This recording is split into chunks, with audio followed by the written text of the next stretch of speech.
This is the Instant Speed Podcast, episode number 47. Our guests today is the casting crew from the Pro Tour in France. That would be Craig Krempels, Tannon Grace, and Romain Nicolas. And of course, the Instant Speed Podcast is proud to be brought to you by FAB Cards. FAB Cards is the place to go for flesh and blood, but so much more. Pokemon, Magic, all kinds of great awesome card game experiences that you want to have. Well, FAB Cards has them. You can get all the tools that you need to navigate the world of Wraith shipped to your door. Your lazy ass don't have to go nowhere, my friends. I know that is something that I like to take advantage of. www.kayfabecards.com. But before we get to that, we got the facts, friends. That would be that the Pro Tour was decided this weekend. I was there. I had a front row seat to call all the action, especially the win by one Matthew Folks, winning on a brand new, interesting, intriguing, innovative Briar list that just draws an absolute assload of cards. Matthew Folks is your Pro Tour winner out there in Lille, but we also had a calling that went down. That was won by Joris Verhelst playing, wait for it, Prism. That means that Prism is moving to Living Legend status. So congratulations to Prism and Luminaris for moving on the back of Joris Verhelst's wonderful win on Prism.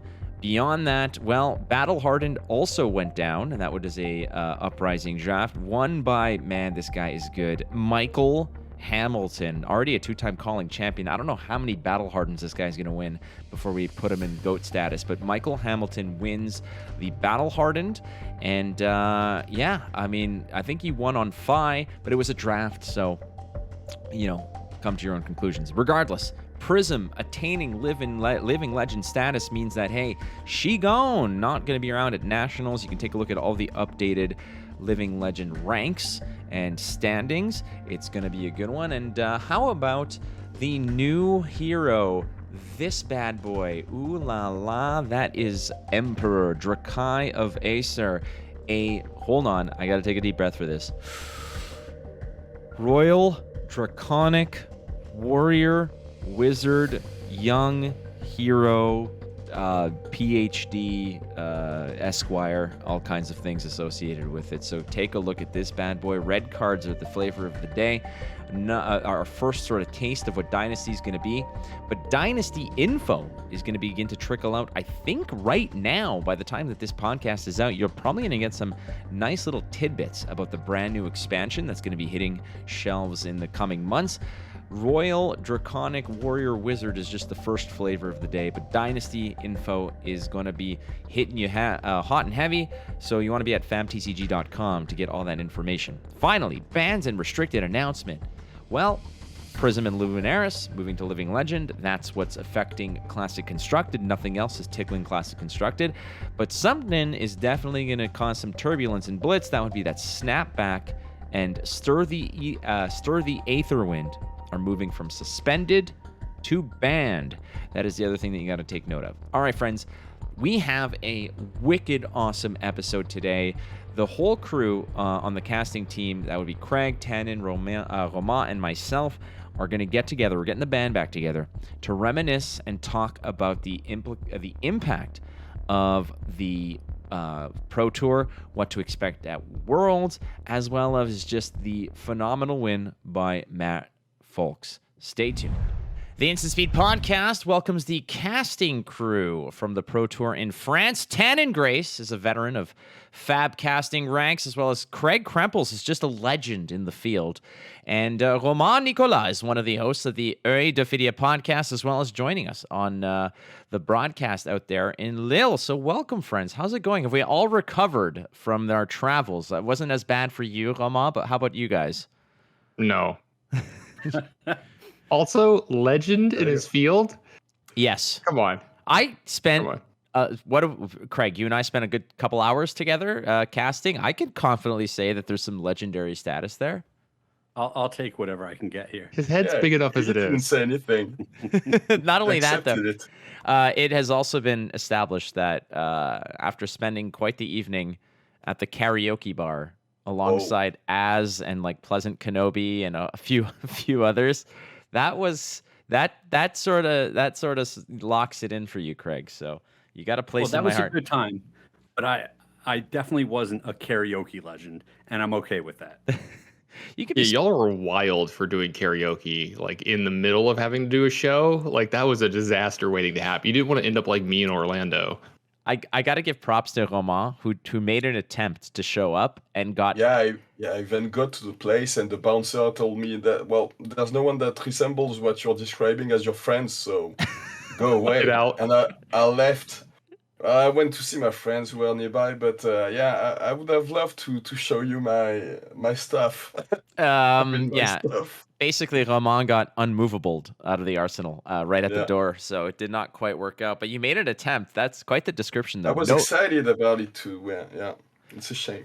That evening, I think, basically wrapped up the awakening for me. Was frankly when Rage Against the Machine started, and I was just going. Oh. I was going a little bit ape, and that's where I got nudged and said, "You should probably tone it down if you're going to be working tomorrow." I said those are wise words. So yeah, welcome, my friends. It is in the books now. Pro Tour 2 in Lille, France is out of the way, and I just want to get your overall impressions. We'll start with you, Tannon. You were there in New Jersey, as was I, and just like, what was your overall impressions of this Pro Tour versus, let's say, New Jersey? Did it have the same vibe? Give us a little bit of your overview. Yeah, I mean, for me, pretty much everything was the same besides like I had less jitters, this time. I was a little less nervous because it wasn't the first one. You always want to make sure you get the first one right. I wanted to make sure that everybody at home enjoyed themselves, had a good show. We're gonna mess up, right? But we don't mess up too big. You know what I mean? Like we're gonna scroll. I don't know about you guys. Y'all are perfect. I'm gonna mess up. I know that. So I was trying to limit that and deal with it. Overall, just it felt good. It felt the same.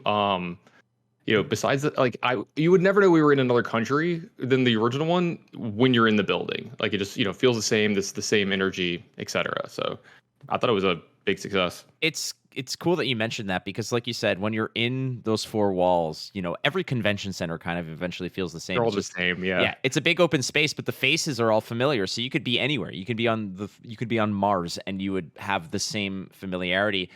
For yourself, Craig, you were in New Jersey, but this time you're part of the crew on the casting side of things. Did you get a different perspective from this angle versus being amidst a crowd in New Jersey? How is your impression of this Pro Tour? Yeah, so when you're playing in the event, you go through these highs and lows where you're super focused and you're locked in, and then you're just kind of trying to decompress a little bit in between rounds. You're with your friends. How are you doing? How did the matchups go? Et cetera, et cetera. So commentating was just a whole different experience along the way where you guys, obviously I've done some of this stuff before, but you guys are so busy the entire day. And I wasn't ready for just the full nonstop work the entire day. I wanted to check up with my friends, see how they were doing in these big events, and I just could not do it.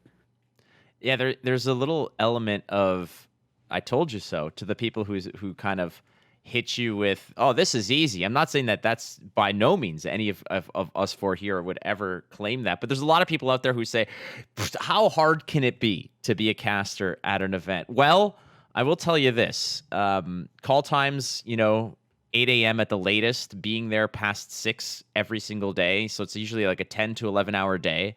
And you're right, it's nonstop. And a lot of us were doing extra duty of being at the table, keeping score, putting the cards up there.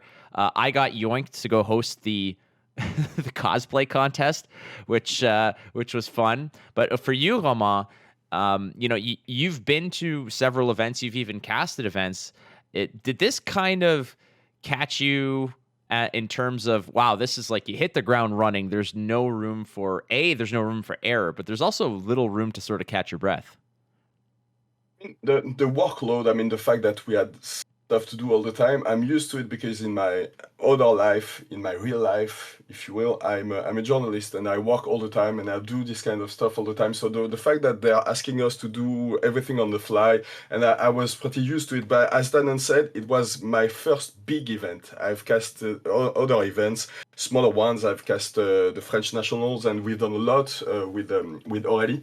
who's working with me on Lloydophilia, and I've done a lot of events, but this one, the stakes were so much higher than the jitters were definitely there, and that's what was hardest for me to get a handle on. And I have to give a big thanks to you guys, because you made me feel at ease right away. And even though the first 2 games, I feel like I needed to catch my breath a little bit, and just to try to be as comfortable as I could, and to talk. I don't know how to say it, but not. I tried to think at the same time as I was talking, to be as efficient as you guys. It was really hard for me to do it, but you made me feel at ease right away, and it was really, it was a really exciting event, obviously.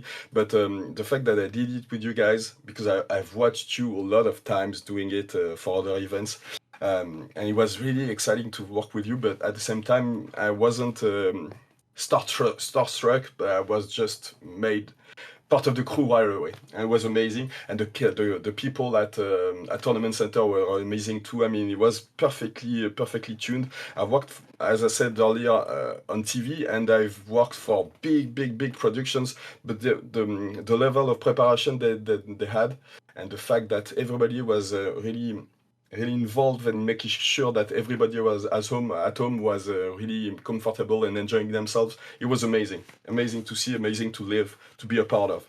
First thing, saying that I speak efficiently, it's usually past the 3rd or 4th. You know what I'm talking about. Yeah, Star Wars reference that people are like, dude, could you just get back to the game? It's incredible, because I'm just right next to you, and you're making like a Seinfeld reference, and I'm like, wow, this guy thinks way too fast for me. And I usually think that I'm thinking fast, but I'm like, well, I have nothing to reply to that. I'd love to be able to, but what you're doing, all of you guys, it's amazing. Well, really. And it was funny because Tannon, I think you mentioned because you and I didn't work together until the finals, and right before we went live, Tannon, when we're just kind of deciding sort of what the roster would look like, or what the pairings would look like towards the end, Tannon, you're like, you and I were like kind of like the same dude, Yeah, we're the exact same person in the booth. Yeah, but small differences, but yeah. But it makes sense. The way that the weekend kind of rolled out, you and I in the booth together were basically 2 monkeys fighting over 1 banana, right? Like, it's just that's kind of how it goes. Craig, for yourself, jumping into this here, Europe. You were in New Jersey. Europe, to me, obviously from a logistical standpoint, it's more centrally located from the Asian, Oceania, and North America. It all kind of, everyone can kind of triangulate into that place. Is Europe just inherently a better place for these kinds of major events? No. Biased aside, there's 3 of us from North America. I think this is going to be a 3-1 vote, but let's just hear from you. Listen, I got to drive like 15 minutes to PT New Jersey from my house. So if you're asking me what the best venue is, I'm going to have a tough time changing from that one. But how about you, Tannon? I get it. It's like, it's quite the trek for a lot of people. It was like a 15-hour ordeal either way. But for yourself, 15? Yeah, 15. Is that all you took? Yeah, it took me quite a while longer. You had extra stops, definitely. Yeah.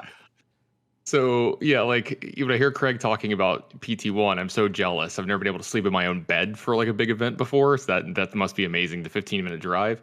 I think it was only like 1 plane, maybe 2 for me for Jersey. But for France, it was like a 2-hour flight, an 8.5-hour flight, then an hour-long subway ride, and then 2 more trains after that. And we were cutting it close on like almost all of them to like make it like we would get off one train, like the subway, onto a train immediately, and then like off the train to the next train like immediately. And we don't speak. I say we. I was traveling to Dale and Mac. We don't speak the language. We don't. We can't read the signs as much. So I'd just be like, that guy looks like he knows English. I'd like walk over to him, and be like, hey, can you help me, please? I'm a dumb American. I don't know French. Please put it the right way. My answer also is no. A resounding no. For obviously the selfish American reasons, but also like I think if you go from a pure business standpoint, I think the turnouts are just going to on average be bigger in America as well.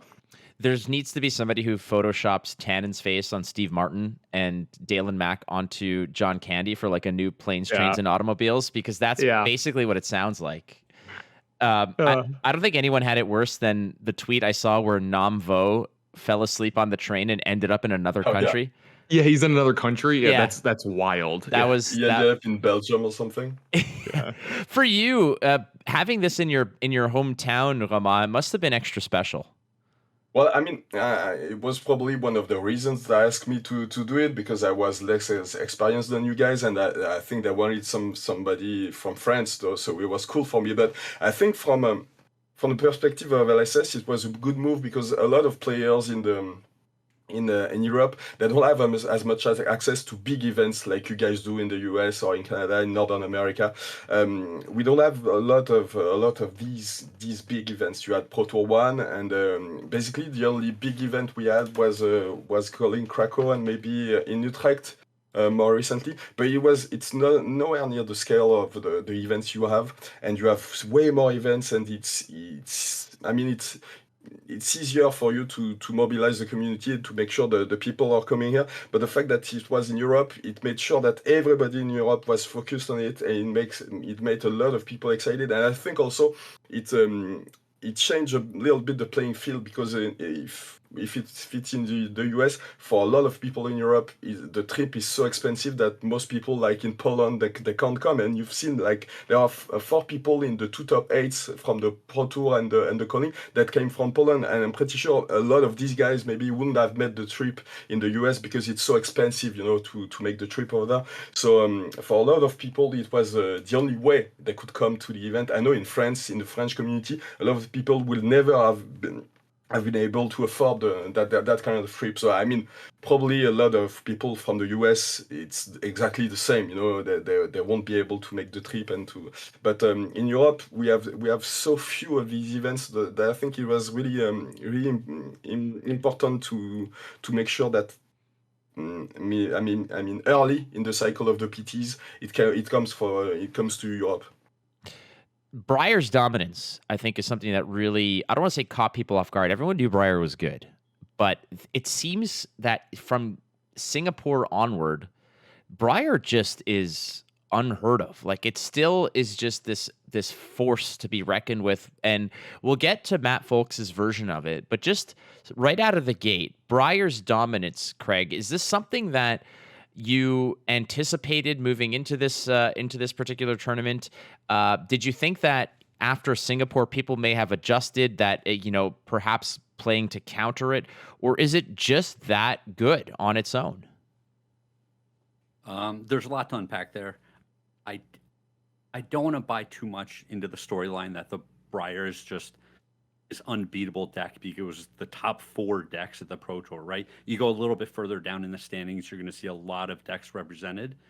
And I think there are decks out there with tools to beat up on Breyer as long as they aren't being just completely eaten by the other parts of the metagame. And now that Prism is out of the metagame, I think we're going to just see some shifts in this. Breyer, still my number 1 deck. I think it's still the top deck.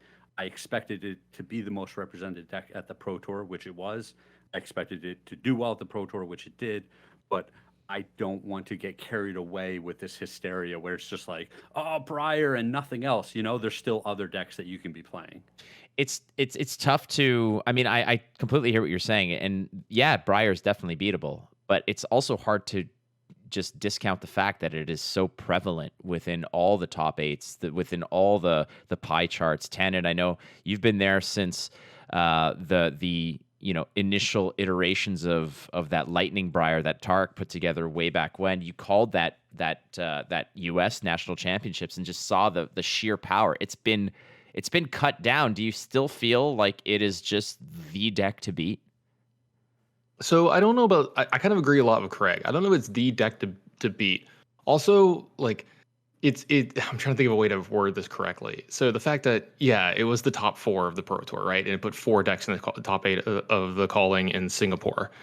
1 or 2 matches break differently here or there in the last round of Swiss or into the top 8. Drastically different thing happens here. So like it was kind of set up for it to be really well represented in the top 8, right? Like the way the bracket worked out as well. Like we had more mirror matches right away in the first round of the top 4. It's a lot different. Also, like, there's some things to be said. Like some people are saying that maybe Breyer won't be as good coming forward in the new metagame because it doesn't have Prism to beat up on. And that's kind of a misnomer too. I mean, if you watch the matches between the Briar and the Prism players, when the Prism players are very good and very prepared for the matchup, it doesn't look as bad as people say it is, as the heuristic of, hey, Briar just beats Prism. In fact, I know y'all can't see these stats, but if you look at these, if you ever could see this, the internal stats from LSS, the matchup's actually like 50-50-ish from like a very large sample size, which is something that really, really surprised me because, we've been hearing for a while, oh, Briar just beats Prism. And I think it's a little bit of a skill gap thing that happens there. And so at the Pro Tour, Craig rightfully so kind of teased me about this. I said going to the Pro Tour, like two of my big things were I thought Dash was going to be overplayed and I thought Prism was going to be overplayed. I thought Dash was a little bit easier to beat than people thought it was when you know it's coming, and that kind of held true. And then I thought, Prism, this is the worst meta it had ever come into. In fact, James even like walked up to me at one point, saw Prism, littering the top tables as the last like 2 rounds of Swiss, and he's like, "What's going on?" Like, I thought this was like the worst thing for Prism ever, and I'm like, yeah, I've had to eat my words a ton this weekend because these aggro decks just aren't doing it, and I think it's a lot to say that maybe those matchups are closer than we think, and the Prism players are better than we knew.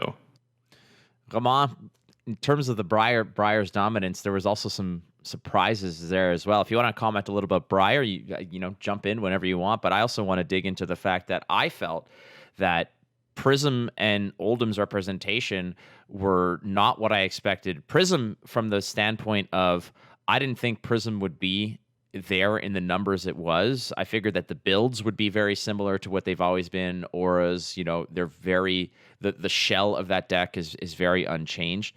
But Oldham surprised in terms of how it kind of reimagined itself. We watched, I think you and I, Romain, got to do a match where there was a Earthlore Surge onto a Command and Conquer into a red pummel to finish off a Fi that just, opened the gates and let it happen. Like, I say, send me the bill. Well, the bill was pretty damn hefty, and that Fi was doing dishes in the back of the restaurant towards the end.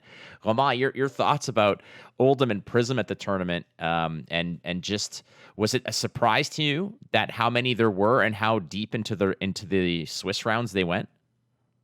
I was pretty sure that there was gonna be less prisms. I thought coming into the, I mean, I'm probably gonna sound like an idiot, but because coming into the Pro Tour, I thought that it was way weaker than what it showed, and I thought as Tannon said, I didn't think the matchups were that close actually, and I thought that Briar would own over Prisms, but obviously when you have great players like Yoris who won the calling, they always manage to find the lines, who let them win the game, and that I'm pretty sure some of the ending of that game, the game where Yoris won, a lot of players would have lost that one. It wasn't easy to find the right play and to sequence the ending like that. So I thought that Prism was a bit weaker than what it showed, and I also I knew about Oldhim switching to this kind of more aggressive gameplay because I play a lot of Oldhim, and most of the Oldhim players I talked with, they were convinced that it was impossible to go the hoof on full defense.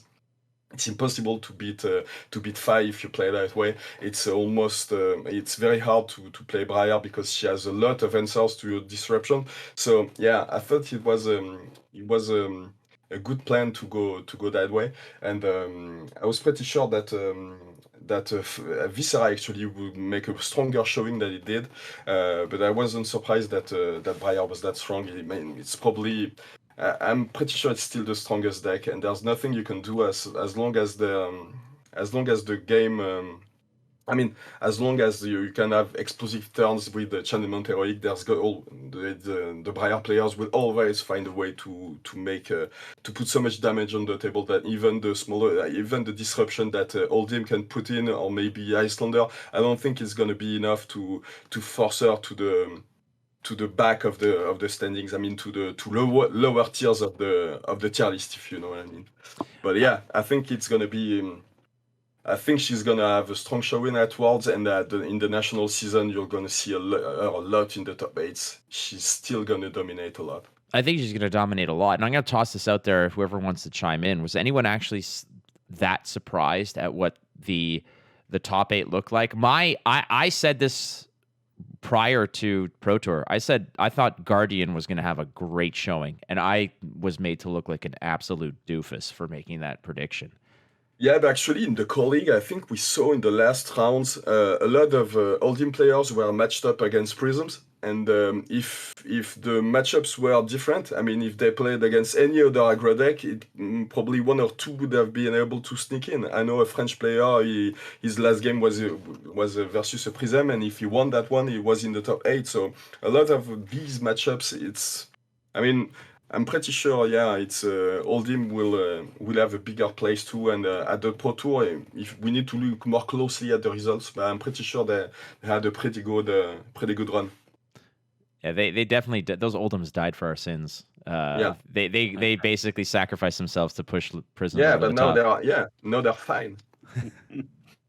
So just jumping in here, I had a couple of friends that played Oldham in a couple of the big events over the weekend, and some of the philosophy of the aggressive decks playing against Oldham was, hey, if they're going to try to fatigue us, we'll just bring in our entire sideboard, right? We dilute our deck a little bit, but then we get an extra 2 or 3 turns on the back end before we would be fatigued. And my friend goes, no, we just play the Uno reverse card on them, and we just attack them with a big card every single turn. And then their diluted deck is worried about blocking our big attacks and is not as consistent when they're swinging back at us. So I thought that was a pretty funny take. It's definitely an interesting strategy, and that's what basically that's the kind of what caught me, because as soon as I saw the matchup, Romain, you and I looked up oh, it's and it was Tannon. You were the one who set this match up for the feature table. You come up to me and you're like, all right, I got one for you. I said, all right, hit me. It's like Oldham versus Phi. It's basically Oldham, you got the Phi player and the Oldham saying, come at me, Ninja Boy. And that is verbatim what you told me. You said, come at me, Ninja Boy, if I'm not mistaken, Tannon. Did you think, Tannon, that was that was going to be a fatigue match, like a full defensive sort of stop, like Guardian kind of just, halt, like damage stop kind of move here? Not necessarily. The player's name escapes me. I think he was 1 or 2 wins away from top 8ing as well. He played really well over the weekend, and that was one of the main reasons I put him on the match that round. I had seen him play. I was super impressed with his actual plays, technical skill, just the speed at which you can watch somebody play and the way they handle their cards, the speed at which they play, and the assertiveness in which the way they play their turns. You're like, yeah, this guy's practiced this matchup dozens and dozens and dozens of times, that kind of thing. And I knew that he had an idea of what you need to be doing in that matchup. You can't just sit there and try to trade 1 card for 1 card against Phi, because you're probably not going to get ahead like that. Kind of like Craig was alluding to, you can't really fatigue them if that's the pure thing of what you're trying to do. And we get to see Oldham do that quite a bit. Yeah, it'll block in the turns, but its hand is efficient. But in the other turns, it's making a very large attack at you. Usually, that's not easily defendable. So I was pretty sure that's what was going to happen, and I was pretty sure the Oldham was going to put on a show. So Matt Folks wins, and on a Briar, there's no surprises there, but it was quite a unique Briar list.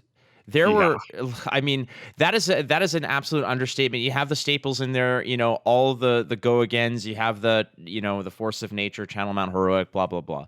But there were cards there where people were Googling ahead of the what the hell is this card? I'm people. Yeah. You're not alone, dude. This is one where I remember people had been pointing at this card of just here's something that we're exploring. There was this one in Pursuit of Knowledge, I think, were sort of the new hotness types of thing. The Pursuit of Knowledge being the 4 attack for 2 cost. If it hits, you increase your intellect, and it's a blue pitch. People are looking at this for Guardian. People are looking at this for all kinds of nonsense. But this homebrew Briar, Craig, tell us your initial thoughts about how this deck particularly and what it's capable of doing, but B, the fact that heroes that were initially quote unquote solved, this is the way to play it, have been reimagined. Yeah, it's still aggressive, but the way that it's been put together is quite unique. Yeah, I think this speaks to the amount of talent that there is in the community, right? And the players who are still constantly looking for angles are going to have that edge. You can tell that he put in tons of time in order to arrive at this deck list. And the other people that are just picking up a stock list and they're making sure that they get the reps in are still going to be at a disadvantage to these players that catch them off guard with these unique deck lists. Anyone else get kind of vibes of like there's still so much to be dug into? After seeing Oldham come out swinging like a champ and out aggroing Phi, which people thought was the pinnacle of go wide, suddenly you're getting smashed to smithereens by the old man. And now Briar, which was basically on the books for a year now, practically. Tales of Aria was last November, I think. So we're sort of approaching a whole year of Aria, and Briar just coming out swinging. Romain, what does this mean from the fact that, yeah, it's a good hero, sure, but it won off like a homebrew. It won off of a new recipe. Does this sort of open up a lot of confidence that there's still so much to be discovered with what we have? There's still heroes out there that can be reimagined from what they may seem to be. Oldham can be aggressive. Briar can bring out the still pull rabbits out of its hat. What are your impressions of the fact that the Pro Tour champion was somebody who literally just saw things differently? Yeah, well, I mean, it speaks to the talent of the game designers too, that there's so much to do with all these heroes. I mean, the fact that you saw Overloads, Promise of Plenty, cards like Smashing Good Time, no one expected this card to be playable at any point in the game. So yeah, it's really incredible that he managed to put together a deck list like that and made sure it went all the way. It's exactly what you want to see in the finals of a Pro Tour. Someone that as Craig said, that put in the hours and that tried to do something different. If everybody's picking up the same deck list, it's just like is it a coin flip? Is it luck? We know that Matt tried to do something different with his deck list, and I think we can expect a lot of people to start maybe tuning their list a little bit differently now, knowing that there's an edge to be gained, as Craig said also, that it's not always enough to play the deck. You have also you need to be able to think differently and to offer another approach to maybe catch your opponent off guard and make something that he doesn't expect and make a big swing. I know I've seen like deck lists that for Oldham that try to do things really differently right now. That we see people start playing Frost Fangs and things like that we haven't seen enough of, I think. So yeah, I'm pretty sure the whole meta is going to change now that Prism is out, and there's lots of cards that we haven't played that can't be played, and we need to find them. I mean, I think the first nationals are in a few days, maybe this weekend. So yeah, there's a lot of stuff to do and to discover, and it's probably the most exciting time in the game. So yeah, everything's up for grabs, and trying to build some other things. I'm trying to work on the draw my list right now, and I don't even know what to expect. So it's really exciting right now. I want to add some stuff in this. Yeah. So, like, kind of taking a step back and looking at the thing as a whole, and the Briar dominance, and then we look at what Matt Folks did. When I think about Flesh and Blood as a whole in the competitive level, like, three things stand out to me. It's been like 3 different tournaments, 3 different results. The first one is Tariq Patel at U.S. Nationals. He has this deck that came out of nowhere, right? Like, I know people are like, oh, Folks won with this before, but like the genesis of the deck came from Tariq Patel. Like, I was literally there. Like, what is it, like, don't quote the scriptures to me. I was there when it was written, thousands of years ago or whatever. I know you love your Lord of the Rings references or whatever.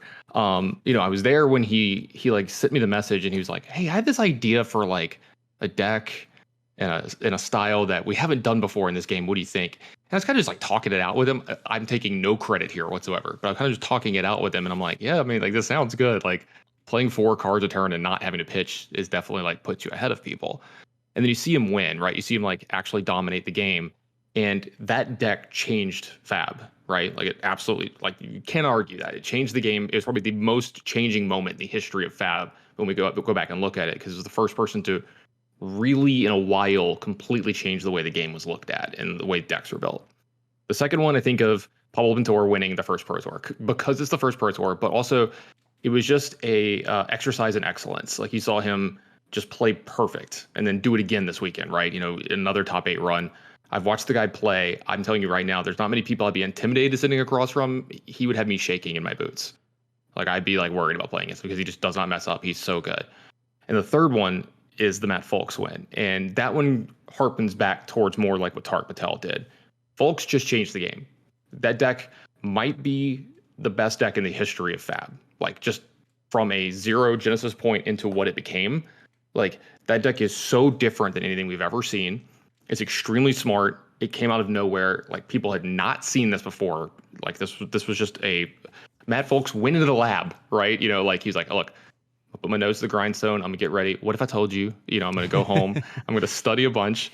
I'm gonna get myself ready for this Pro Tour, and I'm gonna win it. And it takes so much balls to do what Matt Folks did in this tournament. I definitely want to say that because Craig made a really good point, and a lot of you said this. Is like, I think Romain, you made this as well, where when you're testing for this tournament, like when you're like, hey, I want to play Briar or I want to play Oldham or whatever, you take the stockish list, right? You take the list that's like considered to be, you know, best, or you look at the last top 8 and you take those lists. Folks looked at that, ripped half of it out or more and threw it away. And he's like, we can do better. We can be better. You know, we can rebuild this. We can do it. We can make this, you know, something they've never seen before. And he has what I think is the most important skill in one of these games to win it all. And I think Pablo has it. I 100% know Tarek has it, and some of these other big players like Matt Rogers have it.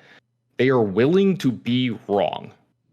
And that is the most important thing in a big tournament. For you to win, you cannot have a stock list and just be good at like all of your matchups. Like you have to be better than somebody in some way, and you have to do more than somebody in some way to become a Pro Tour champion. And without taking up any more time, Folks exhibited this to the utmost degree this weekend, and I think it's a very fitting win for him.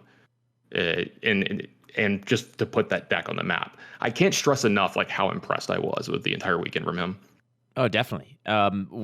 Just for those who are unaware, the what if I told you sort of thing. You heard me do. Yeah, you heard me do that in the finals. Basically, so Matt Folks was part of sort of a communal testing group that a lot of us have, like myself, Tannon, Dalen, a whole bunch of people. We test together, and this is to his credit. Like you mentioned, Tannon, you kind of see the game differently. You're willing to be wrong, but at the same time, when you know you're right, you know you're right. And when we were be talking about decks and talking about card choices and stuff like that, we would say like, well, what about this card? And what about this card? And we're like, we're really high on this card. And he would be like, what if I told you, okay, that card, right, is complete garbage. And garbage was throw it away. Yeah, was like a much more aggressive word, but much more R-rated version of the word correct. Garbage. Yeah. But Matt just saw it, and for him to kind of and this is the thing, he prepared for this Pro Tour with like one testing partner. I think it was just him and like one other dude who just went through the. It might have been Dan Ward. I think he played the same deck. Possibly, yeah, And again, like you mentioned, Tannon, it's okay to be wrong, but would you say you just kind of rip out half the names out of the phone book and just go for it? Like the Briar lists that existed there, yeah, those are like 98% perfectly tuned and efficient. But yeah, they're great, right? Yeah. And when I say like willing to be wrong, I mean like, what if he's just wrong? His Pro Tour's over immediately, like before it starts. Exactly. Like if you play a safe list, you're good enough to still top 8 possibly or do well, but like if his deck isn't good, he's not winning a round. You know, he's literally going to be qualifying for the calling. But he doesn't. He practices more than anyone I've ever seen in my life. You know, like you put in the work, and this is what people don't realize is that he is goldfishing. I don't know. He's probably in a 24-hour day. He'll probably sleep 6 hours and go to the gym for 2, and the rest are legitimately. 2 might be light. He was sporting some guns. Yeah. The buttons there was nobody in building was under more pressure than the buttons on his shirt, frankly. He was one belly laugh away from flashing all of us. Yeah. I mean, ultimately, this is a testament, Craig. I think that a lot of people were very adamant about giving credit to their team, to their testing and whatever. But at a certain degree, if there's anyone out there, Craig, I think that if you're going at it with just a small group of people, if you've got the drive, the practice, and the mind for it, you got to think that you can make this happen. I think I don't know. I almost want to disagree with you. Like, obviously, he's proven that you can do it, but there's so many good players, and when they band together in these bigger teams, almost all the time the sum is greater than the parts. And so we've seen just in a lot of card games, you need to be on one of the established teams to really, have the best chance of making top 8 at these big events. And that's kind of speaks to how impressive his run is, right? Where he was just going it alone and doing his own thing and not part of one of the bigger groups where all of the talent is more concentrated. I mean, first of all, it was completely apparent. We saw the last match, Tannon, you and I you mentioned it on the broadcast. You're like, Matt, calm down. Like at one point, he nearly knocked over the entire board because he was kind of trembling a little bit. And he also, when he was establishing lethal, like pitching to create a rune chant and just beat his opponent, he pitched the card to the opposite side of the board into his armor. Yeah. Like he was so moved there at that degree. I don't think that like he definitely deserved it. He put it, but like I interviewed him literally 3 minutes after he was declared the winner, and the relief, the joy, but again, it was more relief. Like there was this kind of thing he had, like, and I know Matt Folks has a reputation. We're not going to talk here about Matt Folks winning it without acknowledging the fact that he has a lot. He's a villain to a lot of people, but there's a lot of people who are absolutely just impressed with what he did. He had, let's be real, he had 3 judges watching his game. 3 at like. He had the feature judge, like the lead judge. He had another judge watching the scores and the cards being played, and then he had Josh Scott, like the god judge, watching the match as well. And everything went cleanly, and everything was caught, and he won. That's just the reality here. But you gotta give the guy you gotta feel for the guy and be happy for the guy for winning this. Yeah, I mean, I think a lot of players, you said that they still viewed him as a villain coming into this Pro Tour. And when you listen to his speech at the end of the game, when you look at the emotion that he gives and that he gives away and that he lets it all go, I mean, it was very moving. I didn't think of him as a villain, but I knew about his reputation, obviously, and I think there it has to be considered. Whatever happens to this guy, you have to know about it. But when he was coming on the podium and talking about all his emotions and putting out there, I think it was really moving. It was really cool. I think it changed the perception that people have about him a lot. I'm pretty sure a lot of people that watch him this weekend, they're gonna. Maybe, I don't know if it's the right word, the right expression, that give him a second chance. Yeah.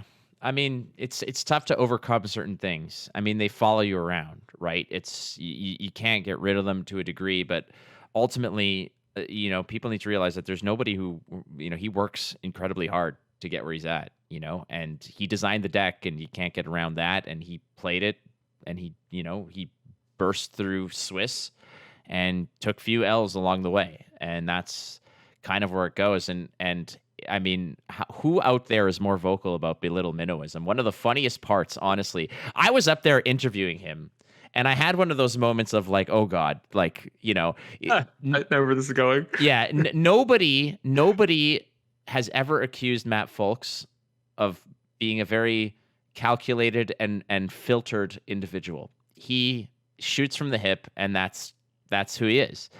I'm up there with him.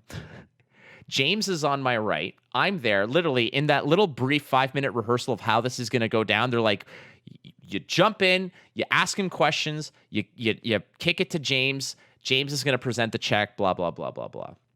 So I'm up there, and Matt's there, and I, ask him, a couple questions, and then I'm like, talk to us, about this deck and stuff like that. And he looks at James, and he's like, James, man, belittle minnowism. What the hell were you thinking? You know, like I'm playing this and I feel like I'm cheating, and I'm like, oh my God, Matt, like of all the words to use, but he's just like his eyes were just, he's trembling, he's having a good time, and he's just going through it. But again, it was exceptional, exceptional to see. Innovation and execution come together for that. And it was a thrilling final, ultimately. I mean, let's be real. I mean, Craig, any thoughts on, I mean, you were traveling at the time, but just from the fact that, a fresh new deck was what won this whole thing.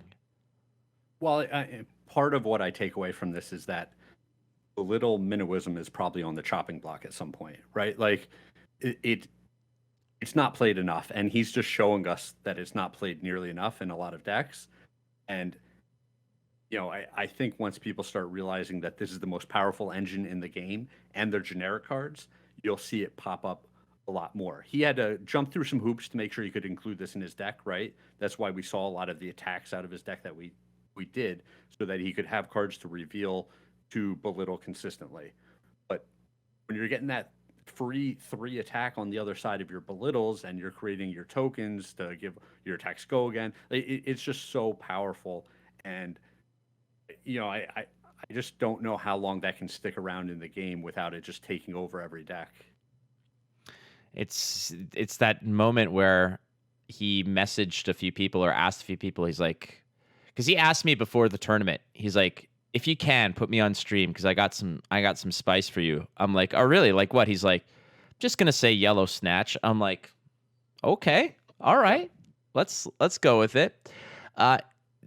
All 4 of us got to cast together. Tanner and I only got a one match, but it was the match, which was great. You guys, everybody had what they consider their highlight from the casting desk. Romain, being there on the big, that was a surprise. Yeah. Yeah. Talk to us. What was your favorite moment from the casting chair?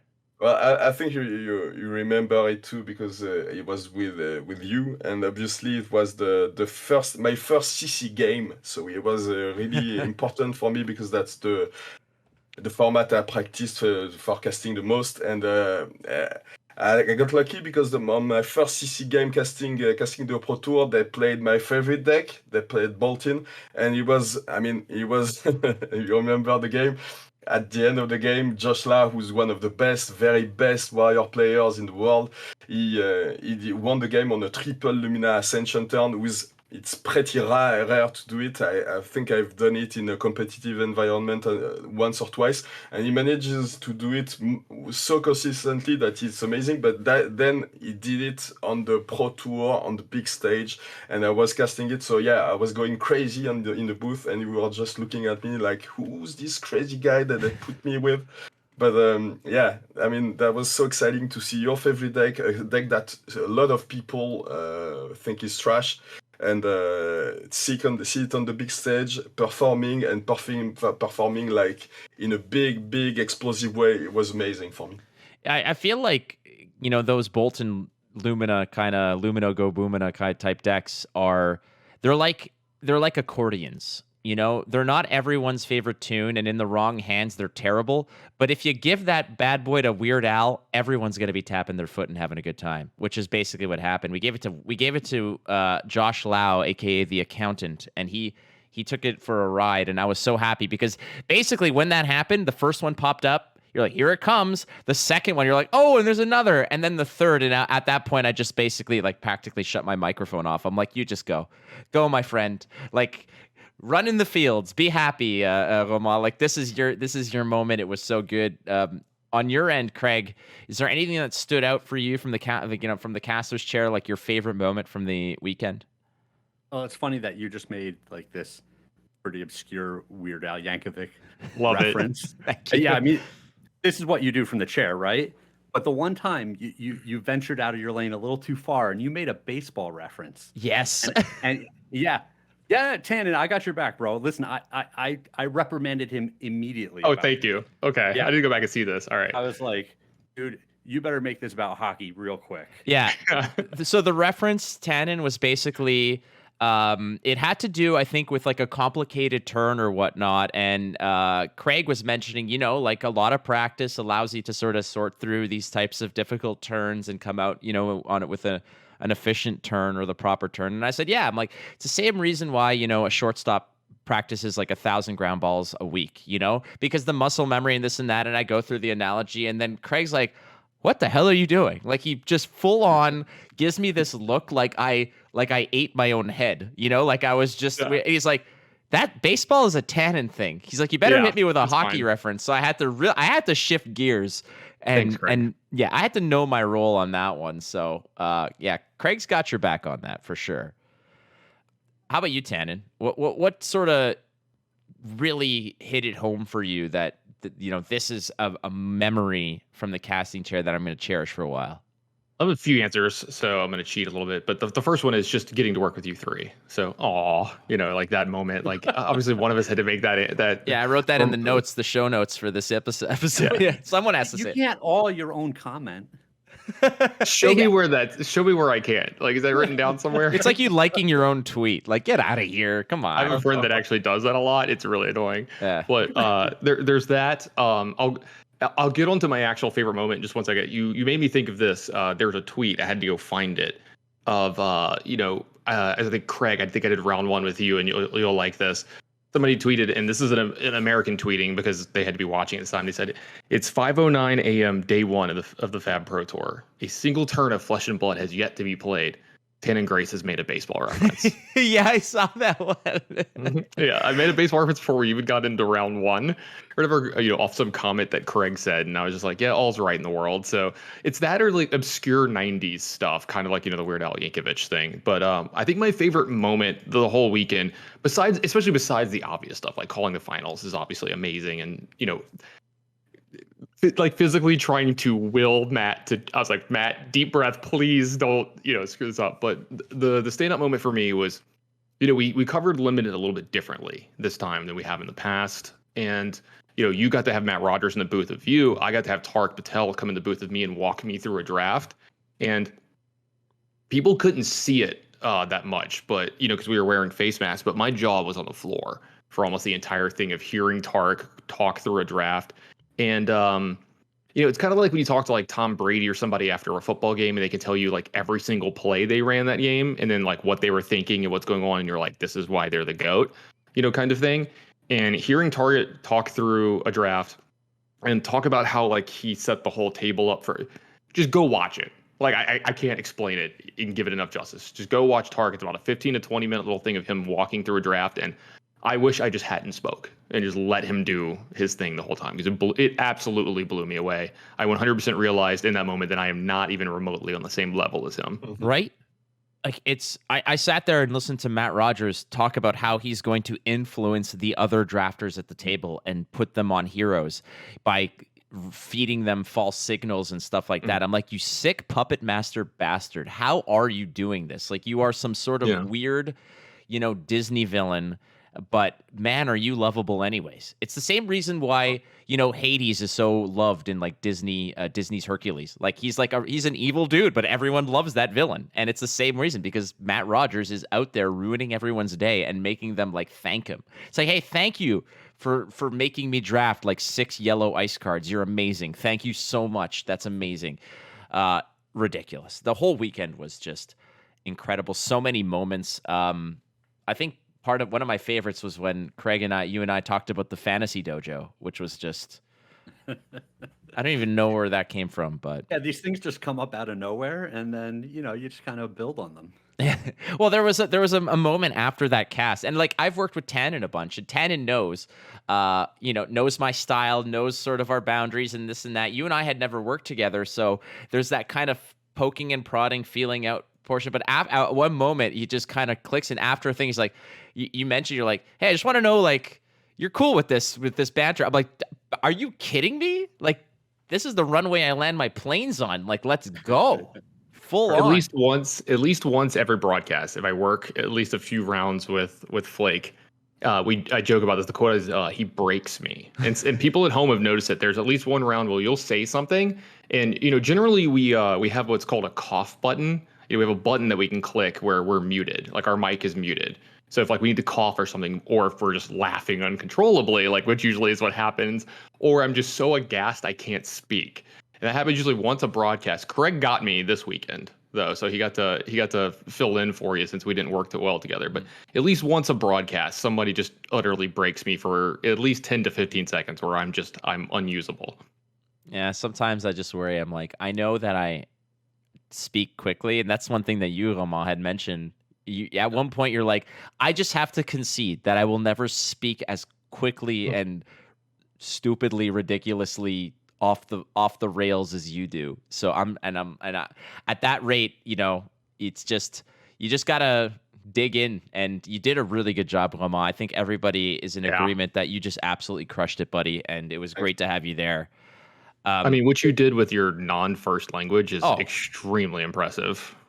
Yeah, but I like to think that the English language has become my first language. But when I'm talking close to guys like you talk fast and you talk. I mean, things come into your head pretty quick, and you are able to articulate them easily. It's not as easy for me, but I wanted to make sure that I was as fast talking as you guys. And then on the first night, after the first day, my wife called me and she told me she works on TV too, so she's used to these kind of things. And she told me, "You're talking way too fast. You're never going to be able to talk like them, so stop." And on the next day, I don't know if people noticed, but I was like, okay, I won't even try to pretend I'm going to be able to do it, and I'll just talk the way I do. But yeah, sometimes I stutter. I mean, I stumble on the words because I'm trying to talk as fast as you guys. I'm trying to not ruin the rhythm of the speech and of the discussion. So if I feel like if I talk too slow, it's gonna be impossible to watch it properly at home. So yeah, but thanks for the compliments. I it's well deserved. We kind of operate, some of us, at like 1.5 speed, so yeah. It's just, exactly. The games go that fast. All right, we're going to wrap up this conversation with looking forward at Worlds. I know Nationals are on the docket for the next few weeks, but screw that. Yeah. I want to go to the big show, friends, which is World Championships at the beginning of November in San Jose, California. The spectacle of the whole thing. We did Pro Tour New Jersey. We did Pro Tour France. It was a celebration of the game. It was a gathering. What the hell do you think they're going to do at Worlds to top this? Craig, any ideas how you envision Worlds? Well, they already made the announcement that it's 3 formats, right? That's you can't bury that lead. That's what Worlds is all about this year is, hey, we're tossing in a whole nother format for you guys. You got to be good at everything now. It to me, it just opens up so much more space for creativity and for a player like Matt Fox to walk in with a deck that no one is ready for. And I'm just so excited at the possibilities there. Tannon, how about you, man?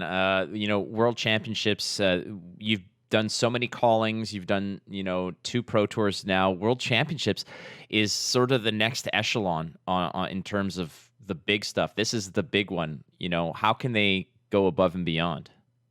I've got a few things for this and a few answers. One, I've already had some talks with James about one thing that I really want to change within the hall, and he's in total agreement. So if you attend the event, there's a very good chance you're going to see. I don't want to say what it is in case we can't pull it off, kind of thing. I don't want to. You could say it. I mean, if it happens, it happens. But sure. Yeah. So if you've ever been to one of the events, actually following along in person of what's going on, especially during the big matches, is difficult, right? You can't walk right up with the feature matches.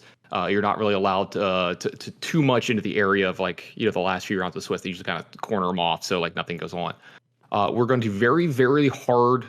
We're going to try very, very hard at this event to have a viewing area for people where we're going to have a giant projector onto a wall or onto a screen, a ton of chairs set up, and you're going to be able to see and hear the broadcast. It's going to be on the other side of the room, away from us and the top 8. Obviously, we may put the headphones and stuff back on, but we want a viewing area.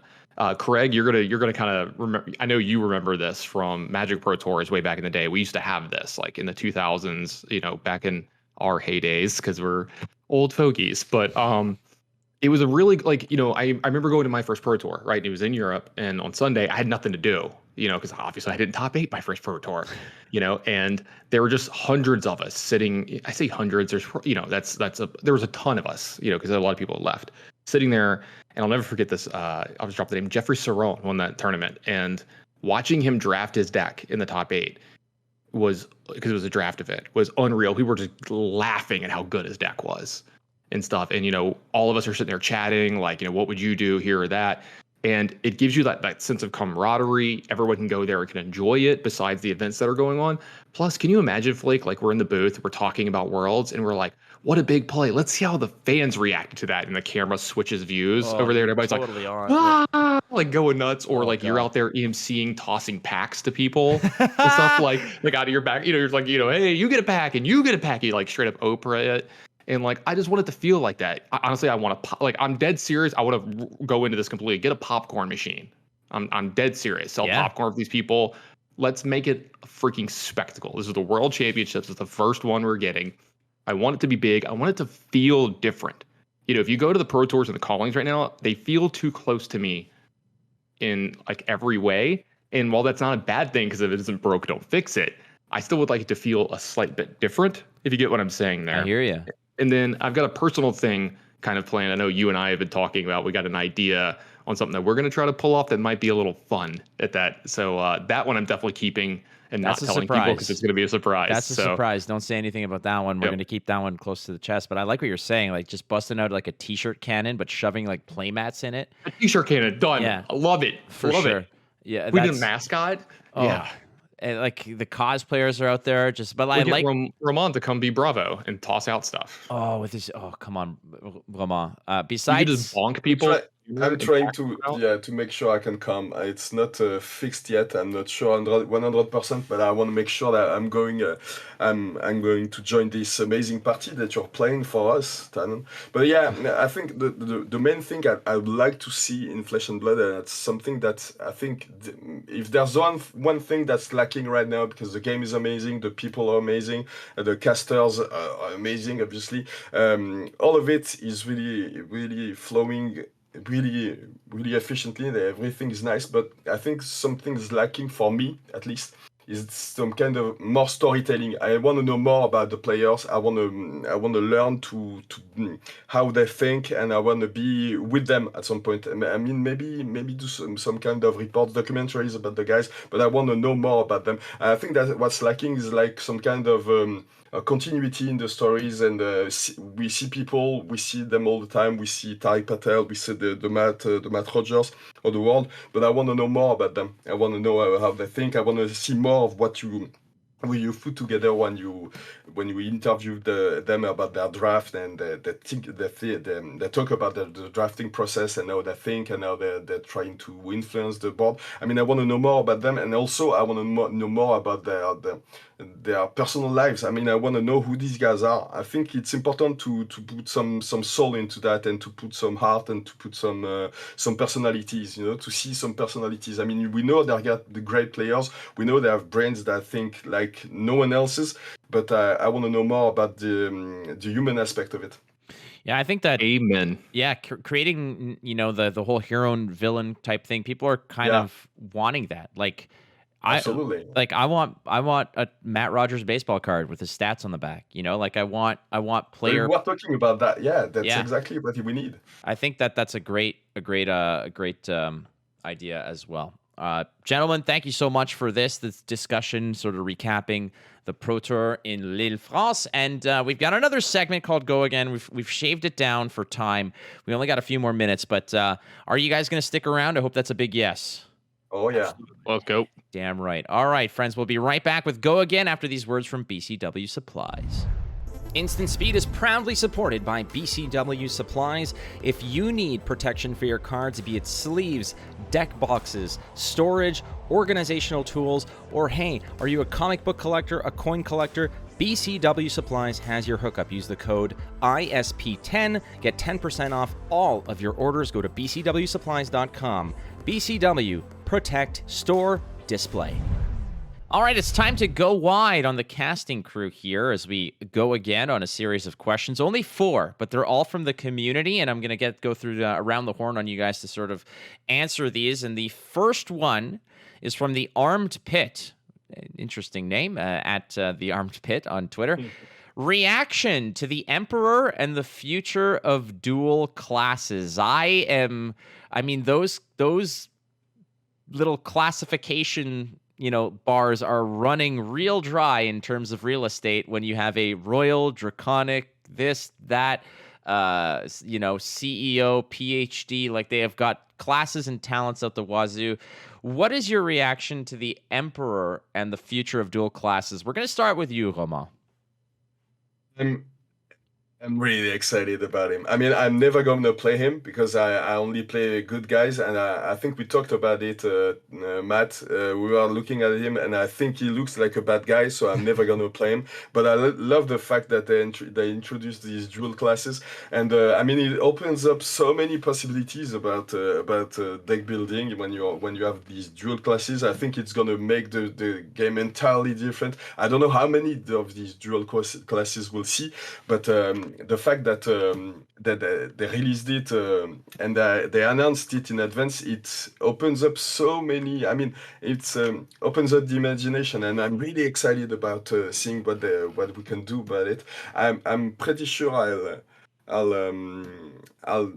I'll play when we have some kind of illusionist guardian or something. I really want to see one of these weird classes. When at some point maybe some light guardian assassin. That's the kind of card I imagined at the beginning. I tried to design. We played around with that idea in the beginning on the French Discord. So yeah, I want to see more of that weird stuff, and how, the kind of stuff that there's no real. I mean, the deck building is so open that there's no fixed idea at the beginning. Everything is free, and you can just play whatever you want in the beginning. And for a while, it's going to be weird decks, weird builds that are going around, and you're going to play about all these against all these weird builds. So that's when I want to see more weird stuff. How about you, Craig? What's your impression of the Emperor? So I love this. It is kind of a looking glass into what they're going to do for dual class heroes, right? Where they're saying, hey, we're not just going to give you the entire pool of cards to play here. That's just too ridiculous. We're going to make it very restrictive when we do these types of things, but also we're going to give you an exciting payoff on the other side. And Emperor specifically, they didn't just remove the yellow and blue cards. They removed a lot of the expensive cards too, because you can't play them without the yellow and blue pitch cards, right? So it's interesting, the restrictions that this puts on deck building. The payoff on the other side, where you just get command and conquers whenever you want, is just absurd. So I just think it makes me excited to see more of these coming down the pipe. I like it. How about you, Tannon? I'm glad you came to me last, because I have a different take than them, though I do think they're right. Like I like what Craig said, especially about this is the looking glass of the dual class heroes, which I think is, inevitable in the game, right? We'll see how it looks in CC, but hey, let's try it out in Blitz first. I like that we have Blitz where we can try this stuff out. Unless Royal has a big effect, I'm going to go out and say that this card is like close to not playable. Go ahead. Yeah. Well, I didn't hear what you said, but I was going to say, this card does not look super great to me just yet, but I have a feeling that I'm going to change my tune when we find out how Royal affects the cards and makes them, because apparently makes them better in some way. James was very cryptic when he was talking about Royal. He was like, I'll give you a little bit, but not all of it. The typical little tease that he is. So I'm going to reserve my judgment till then, but I'm not as high on the playability of it. But I will say this. I remember, I was there to reveal the card with him, and I asked if I could take a look at it a few minutes early. And I really wish we had a camera on my face, because I was like, oh, this is cool. And then he's like, look at the bottom line. And I just my jaw dropped. And I was like, oh, wow, this is actually really sweet. So anyone think that this card is going to be good in Blitz? I'm pretty sure they're gonna find a way to make him have more resources than he seems to be able to generate. So he'll only have red cards in the deck, obviously, because it's written on the card, and you can't cancel that. But he's gonna be able to generate resources. I'm pretty sure of it. I mean, I have never talked about it to James White, because we've seen him a lot during the weekend, and I don't think I've even asked him for any spoilers, so I don't know anything. It's just my imagination and my But I'm pretty sure it's gonna have something to do with generating resources over the course of the game, and he's gonna be able to pay all these expensive red cards, and he's gonna be able to pay his because the cost of the effect to be able to play Command and Conquer from the deck is really expensive. So he has to find a way to overcome that, and I'm pretty sure it's gonna have a way to regenerate a lot of resources. I mean, he's a king, he's an emperor, so he's gonna be able to steal the money from the opponent. I'm pretty sure there's gonna be something about the taxing from the pitches of your opponent on the last turn, something like that. But I'm pretty sure it's gonna be amazing. Nobody has any trust in the monarchy, do they? Yeah. Well, I mean, like, don't even get me started, comrade. Like, don't even get me started. But yeah, like, Romain makes a really good point here, right? Like, with the starting life total that it's at, and like with the restrictions on it, like, it had to be busted originally, right? Like the original incarnation. Yeah. So like that worries me that it might be really strong there, but maybe they found a way to really balance it out, because when you look at it and you read all the lines off it, it pops off the page, and you do worry about the power level for sure. Yeah. So I'll say that when I first saw Bravo, Star of the Show, I thought it was kind of a meme card, right? Where I was just like, oh, this is for more casual players that are going to lean into the variants. And was I the only one who thought it was good when I first read it? You may have been. Yeah. I'm with Craig here. No. I was all in on the deck and on the Sorry, Craig. Yeah. Sure, but it ended up just being the best card once you play some games with it, and it's very possible the Emperor is going to be of a similar vein. I think it would be, kind of silly of us to completely discount this exciting new hero, especially when it's the first time they've done this, right? They don't want to make this card and then it just have it sit in people's binders. And LSS has just surprised me over and over with kind of their creativity and what some of the heroes can do. And so, like I said, I would just be surprised if this card didn't have relevance in the format. I have to be worried about it dying on like turn 1. It's you start at 15. Like that's Kano levels. That's so fuel. Like against FAB or decks aggressive deck like FAB, it's easy to die on turn 1. So yeah, I mean he's gonna have a mechanic that makes him survive these first few turns and then come back stronger. But he's gonna have some busted weapon armor or something. Yeah, that's it. Just give you the weapon or the armor is gonna be amazing, and he's gonna give incredible stats or something. But some crazy royal feat that he can the throne or something. What I worry, I was thinking that maybe the throne room was gonna be able to. It was gonna be the fable of the set, and it's gonna be able to start with it on the field, and that'd be cool. Yeah, that'd be amazing. But yeah, it's such a central character in the story, in the lore, and I'm excited about the lore of the game. So I don't expect it to suck. My concern is that dual class / dual talent heroes are just going to make the old fashioned, run of the mill ninja like completely obsolete. That's a whole other discussion. We're going to move past that. Next one's from Capello, aka Andrea Biaggi through Discord. Ask what's the most funny moment for you guys in Lille that happened outside of the cameras? So there was so much that happened. I mean, of the 10 hours that the broadcast is going on, there's still 14 hours to mess around with. And like, if you think we're getting 8 hours of sleep, you guys are sorely mistaken. If I got 4 to 5 hours a night, that was a good night. Craig, starting with you, my friend. I mean, we did karaoke together, but I don't know if that's the funniest moment, like the most, off camera. Yeah, I mean, the karaoke was an absolute blast. And I feel like we had all levels of seriousness and talent in the room when we did karaoke, which is exactly what I want when I'm doing karaoke, right? Like, I'm not a great singer, but I want to have a good time while I'm doing it. But I also want other people that are great singers to be giving it 100% as well. But I don't even think that's my, like the funniest thing. So LSS invited a bunch of people out to dinner, right? Ooh. And so it was all of us. It was all of the back end people, some of the staff and the judges and the artists, and a couple of the LSS business guys signed kind of a thing. And they took us to a cabaret show that was all drag.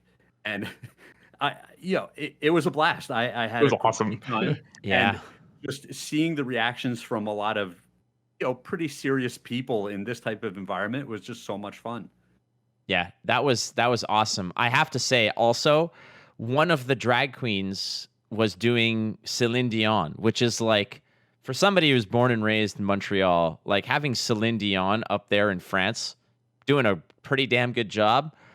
I had a great time, but yeah, that was definitely up there. That was They were absolutely great. Yeah. Tannon, for you, is it the same way? I mean, like, I'll go with something else. There was a funny one that we had a good laugh on, and it might have been our sleep deprived brains, but I went out to dinner with, some of the friends, and everybody that we're, hanging out with. And the first night we're there, or the second night we're there, dinner, most places you go to, I can't read a word on the menu. Like, obviously I know, like, some of the, like, I know, tomato. It's like some of the words that are close, right? I can context clues my way through. But we're, like, sitting there trying to figure it out. And maybe it's the dumb American thing, but, like, there's two parts of this. I don't want to admit how long it took for us to realize that most of the menus just had an English version that you could just scan with your phone. Yeah. They took multiple days to figure out that that's just there on, like, all of them. I was like, okay, now I feel really dumb. And then one of the first nights, or one of the first restaurants we went to, we sat there for a solid 30 minutes after our meal, like, waiting for the bill, and it just never came. And then eventually we just see the little thing on the table, like the little scan box on the table, and you could just pay from your phone. And we were just like, I know this, like, I think it was a waiter at the time. He's like, why won't these Americans leave? Like, I want to get the next people in, kind of thing. And we just had no idea. So just laughing at ourselves, honestly, for just, how little we understood of some of the very normal custom stuff that's going there. Romain, how about for yourself? There was a lot of great laughs we had on camera, but there was definitely some good moments off camera. Yeah, well, I think I have to go with the cabaret again because as a Frenchman, I knew exactly what to expect. But when LSS invited us and they told us that we are dining in this kind of establishment, I was pretty sure that there was no way they'll be ready for what to expect. And when I saw the face of James White in the first few moments, I was crying from laughter. It was incredible, and then it went on and on. It lasted really, really long. It lasted like maybe the first show was maybe 40 minutes or something. So it went on, and they were like, "Wow, what can I do to escape from that place?" I mean, it was incredible watching all of you guys who are not used to this kind of show, because in France it's part of our culture, and I've watched them all the time when I was younger. It was incredible just looking at you. I think I was laughing for 20 minutes straight just watching you guys. And then obviously at some point when the singer went with the Celine Dion drag, it was amazing to watch Flake. I mean, as soon as this video is released and you guys see it on, maybe I can send it on Twitter and show you how excited he was about watching this Celine Dion singer. It was amazing. It was like he was at church, he was like kind of praying. It was amazing. I mean, she is really an intense moment. She is a hometown deity, definitely. Yeah. I have to go with cabaret as well. I mean, it's the easy answer, but like the people that were there there's like James White and Chris Pierce. There was like Federico Musetti. All the casters were there. Miss Chalice was there. There was just so many great people enjoying quite a unique experience. But yeah, that one. I wasn't prepared for like a 4 or 5 hour dinner, but I was glad that I stayed for 80% of it because I eventually had to go to bed. Yeah, I was falling asleep at the table. I had to get myself out of there. Yeah, some of like a lot of us who worked the next morning early had to pull the chute on that night early, and but it was what it was. I'm glad we did. You hear how late they stayed out? I'm not going to throw anyone under the bus, but I will say this. Yeah. Let's not talk about this. Yeah, that's that. I will. Pleasant Kenobi, I think, was definitely one of the catalysts for that, but he was there too, and yeah, it definitely went to the sunrise for some, and I'm not going to mention who. All right, we'll do one more. We'll do one more because we're sort of blasting past time here. Let's go with from Jordan Kennedy, aka I'm Jordan, saying, "Is there anything you would redo from the weekend?" Not saying that there's necessarily things that went bad, but there may have been things that you would sort of change if you had another go at it. We'll start with you, Tannon. Just like my own personal, I'm way harder on myself than anyone ever could be. So just like my own personal like little flubs and stuff. Like Craig was there for one of them. It was the closing, I think, of like day one, where I just like flubbed and then like reflubbed because there was like a language barrier thing with the director. You know, for a lot of people at home that don't know, you either have someone talking in our ear or like typing on a screen in front of us. So like talking to Craig, I'm watching the screen. You know, I have this like computer that I'm controlling things on, and then I have another person talking in my ear or a thing that I'm reading and keeping all of that together. And every now and then, all of it crosses over, it doesn't register correctly, and I just like dropped the ball pretty hard. So little things like that. But other than that, I mean, everything was pretty great. How about you, Romain? Yeah, I think if I had to redo something, I mean, I worked very hard to get ready for the event, but I probably work hard to be ready for the unexpected because there, at some point I was asked to do the prize ceremony for the calling, and I was absolutely not prepared for it, and I should have been. I think I should have been more ready for it. I think it was. You did great, by the way. You could well. From my point of view, it was easy to see that I was ill at ease at that moment, and I was excited because one of the people who won was my friend, so I was excited for Joris, but I didn't know how to handle my enthusiasm and to make sure that the event was as serious as it needed to be, you know. And I think I should have been way more prepared for that kind of possibility because I knew that we'd have to do some things at the last second, and I wouldn't be briefed about them. But I try to work on being more comfortable, being more natural in this kind of situation. Craig, how about yourself? All right, so there's always the typical little things where it's like, oh, I said the wrong card, or I forgot what a card does specifically, or I just kind of missed this little detail in a game. But honestly, I thought the weekend went just great. I thought it went spectacular. I thought the games that we had on camera were so interesting, and we had so many heroes. And so I really wouldn't change a thing from our side. I had a blast being in the booth. I can tell you, the people at we talked earlier about how long our day is. The people at Tournament Center running the back end of things, they were there well before we were, and they stayed there well after we did. If I was going to change something, I'd want them to have another pair of hands just help with the workload that they were shouldering. Seriously, like they were doing so much work, and they were running around like crazy doing so many things. And, you know, it makes us look so good on camera. And then at the end of the day, I still get to go out to dinner, and they're there typing up articles and editing videos and doing all the things that they do. So I guess if I was to say, let's change one little thing, it's like, just get more help back there for these people. I think that's a good way to put it. I mean, they did an exceptional job. It was the first time I think a lot of us worked with Tournament Center.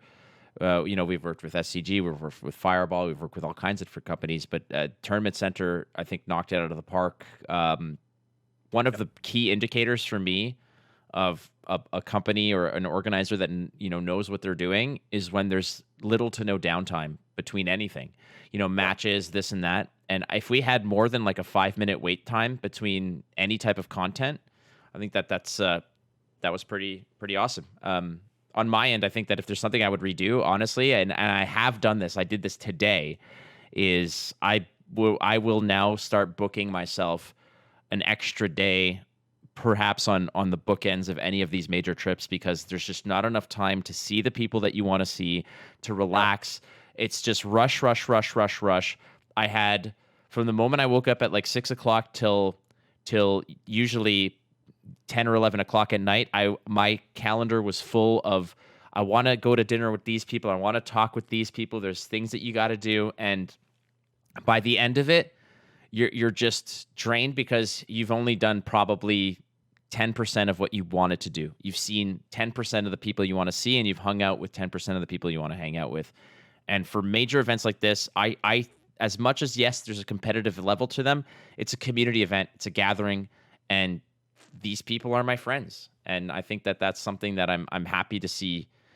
So for Worlds, I've booked arrival on the Tuesday and leaving on the Tuesday. So I'm gonna get myself some time to enjoy myself. I think that's what I would do. Here we come. Yeah, hey, Sharks game the Thursday. If there's a banquet, I don't know if there's going to be a banquet. Doesn't the World start on Thursday, or am I wrong about that? Yeah, I think it's 4 days. Yeah, so Thursday night. So that means the banquet might be on a Wednesday night. Either way, if there's a banquet at all. Ultimately, though, I've got myself thoughts. If anyone who's listening to this, it's Sharks versus Panthers on the Thursday. I'm probably in. Yeah, hell yeah, you're in. Tickets are like. I've never been to a hockey game, or I'm sorry, it's a hockey match. I've never been to a hockey match. Is it a match? It's not soccer or football or whatever. Look, it's from another country. I'm just trying to make sure I'm not, stepping any toes here. It's joking. I know it's a hockey game. I'm aware. I'm just joking here. Come on. It's from the moon, Tannon. Look. I get the baseball thing. You get the hockey stuff. I was just kind of playing into it. It's all good, friends. I love you guys so much, and I miss you guys tremendously. It's always the post tournament, the post event blues that we all go through. This is my coping mechanism: is bring you all together in a room to chat it out. So I do appreciate you guys being here. We're gonna go around the horn, say your parting shots, and just I guess any coordinates where people can kind of connect to you out there in the ether. Tannon, you're first up. You can find me on Twitter under the Tannon Grace. And again, just shout out to Tournament Sitter, shout out to LSS, and to you three. Love you all. Beauty. Romain. Yeah, you can find me on Twitter also at rnicolas, RNICOLAS. Yeah, I said that right. Yeah, and at Lloydophilia also our channel with Pedro Canali and Aurélie Violette on YouTube. We actually have a nice little interview with Joris Verhelst, the winner of the calling, and he's telling us everything about what he expects the meta to be like in the next few months. Ooh, I like that. Exciting. People are going to be definitely hungry for that kind of content. Oh, yeah. Looking forward to it. Yeah, thank you so much, Romain. And Craig, my man, you're only a black belt in the fantasy dojo. What was after the black belt? It was like a clear belt or like a sparkly? No, you made up the fantasy belt, I believe. Is right, what it yes. was. Above black belt, the fantasy belt. Yeah. You also left out. Y'all have like an inside yeah. joke, and I don't. I'm getting jealous. It's okay because no one else gets the fantasy belt. Yeah, sure. Okay, so I'm at Craig Krempels on Twitter. I'm a great follow because I only tweet like 3 times a year. Yep. So if you like my stuff, it's like this little treat that shows up now and then. Like, oh yeah, I follow that person. Yeah, if you don't like my stuff, well, you barely ever have to see it. So it's no detriment. I love the people who on Discord don't have an avatar or anything or like a profile picture. I'm like, these are the real, rough gems that we're sifting through, man. Like these are. You're referring to me. I kind of am. I know. Yeah. I got that's what happened. I'm like, oh, you have a friend request from the letter C. I'm like, hey, it's got to be Craig. So, the default little face. Like... Oh, totally. Gentlemen, thank you. Matt. Yeah. What? Is this the part of the show? Like, have you already taken your obligatory shot at Tannon, or like? Oh, can you slip it in at the end here? Do you want it? This is up for grabs. I don't have anything in the chamber. Oh man, Tanner, are you gonna get away with one here? I think y'all are grasping at straws here now. It's like you can't even do it now. I guess. All right. Well, you screwed the pooch on this one. Definitely did. It's all good. I should have come prepared.